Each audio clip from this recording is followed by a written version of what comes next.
Hey, beautiful human, what it do? My name is Patrick, and this is Porche Tarot. I was just taking a bath. Sorry if I'm sweating, by the way. I was just taking a bath and just thinking about some of the readings that I've been doing lately, and I wanted to talk a little bit about the dark night of the soul. It dawned on me as I was sitting there that this is actually something or a period in my life that I've been going through for the last 5 or 6 years. I'd say somewhere since around 2015, the fall of 2015.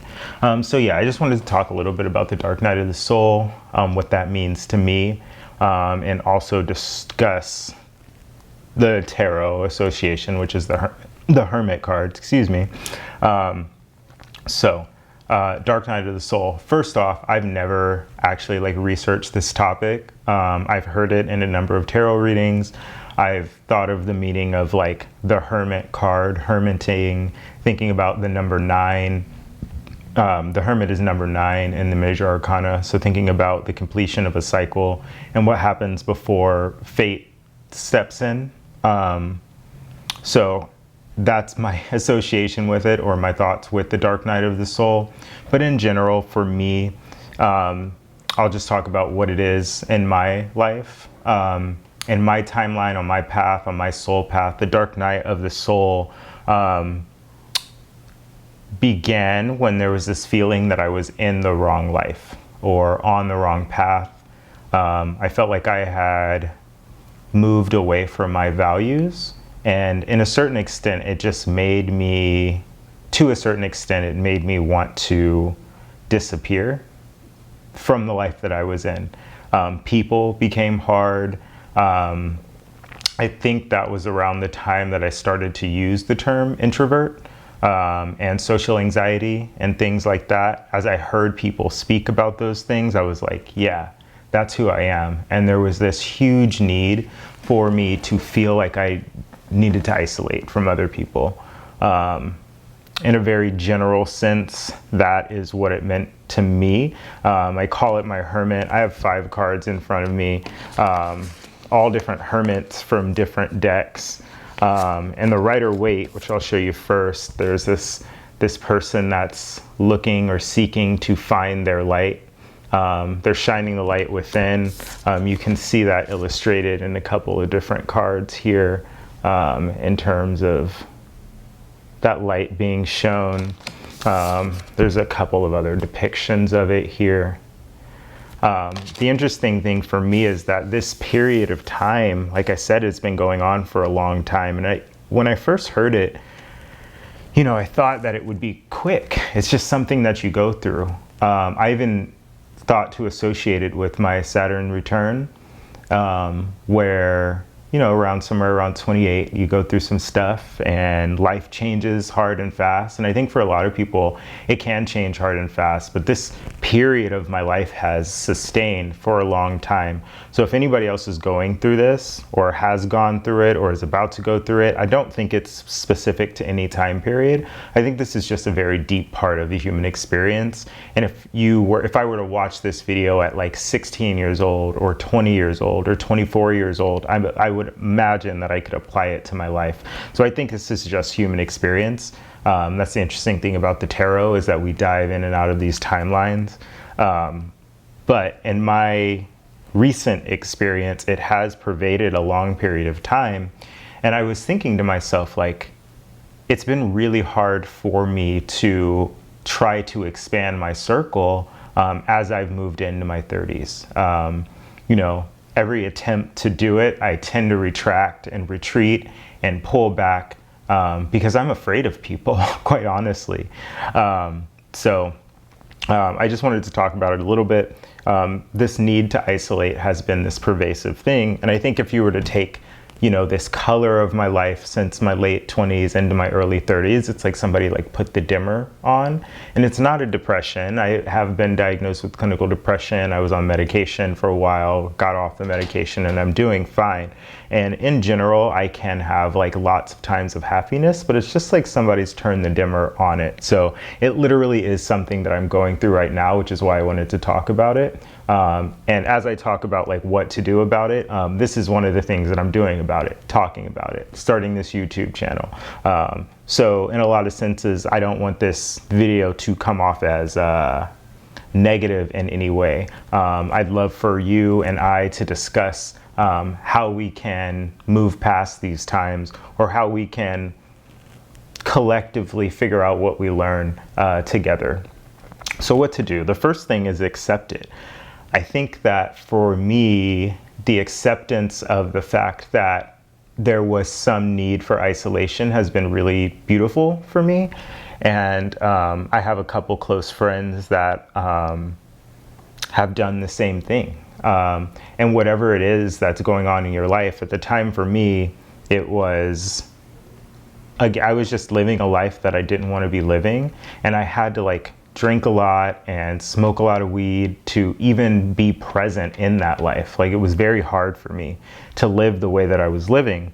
And I was in a job that I hated. I was in a relationship that I didn't want to be in. And it's very easy when those things are going on to be like, I need to change everything. And I think one of the reasons I'm still in the place that I'm in is that I did change everything at once. So I think the advice I would give in this situation, or the invitation I would offer, is to do the one thing, and to figure out the one thing that's causing the most friction, and work on things systematically. I literally did I quit my job, I ended my relationship, I didn't have any money.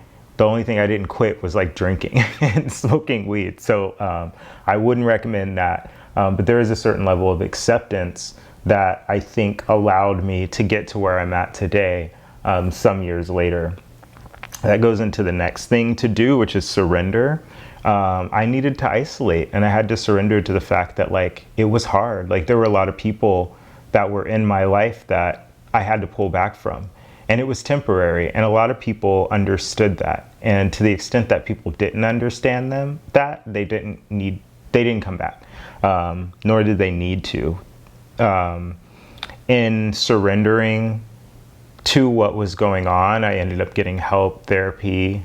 There are other meetings, there are other things that you can do. So that's one thing that I did, and it allowed me to reintegrate. The other thing I did was, in the quitting of the job, I like got a new career. It's all very funny when you talk about it in the past tense. These things took a long time, but there was some reintegration into life that took place. And then things evolved. So I had to change the way that I showed up in a lot of relationships that I was in already. Family, friends, that sort of thing. And I had to abandon a lot of relationships. And again, this is an ongoing thing. And, month over month, if I think about the last year of my life, this same process is played out again, on a smaller scale, of course, than the original things that I had to get out of.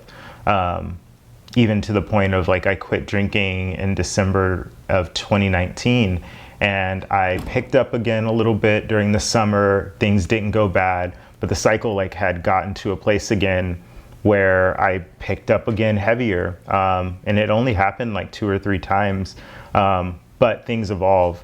And again, I had to abandon that.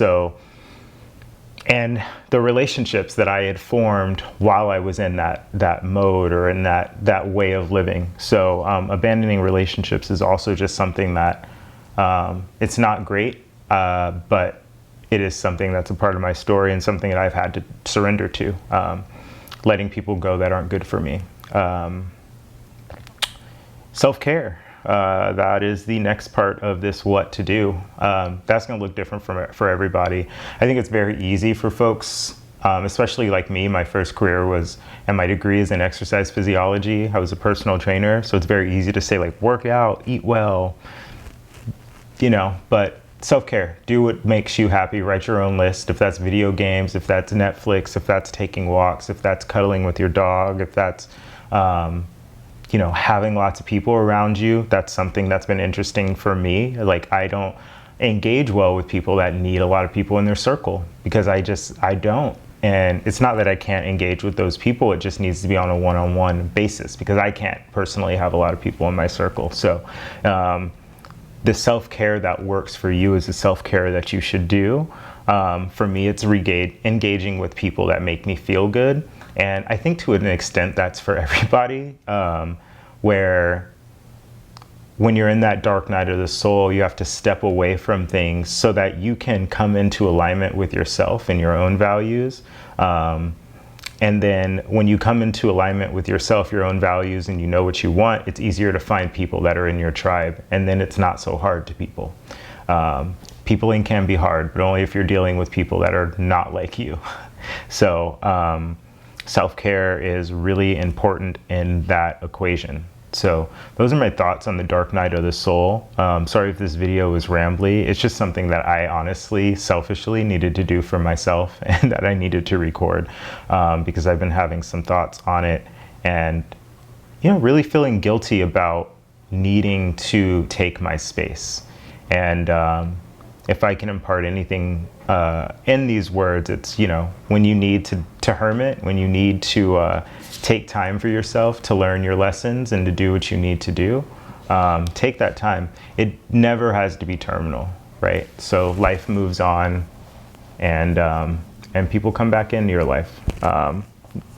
Oftentimes you just have to evolve the relationship. So that's all I have for tonight. It is night for me. But whenever you're watching this video, check out my other readings, check out my other Porche Tarot topics, and I'll see you next time. Thanks.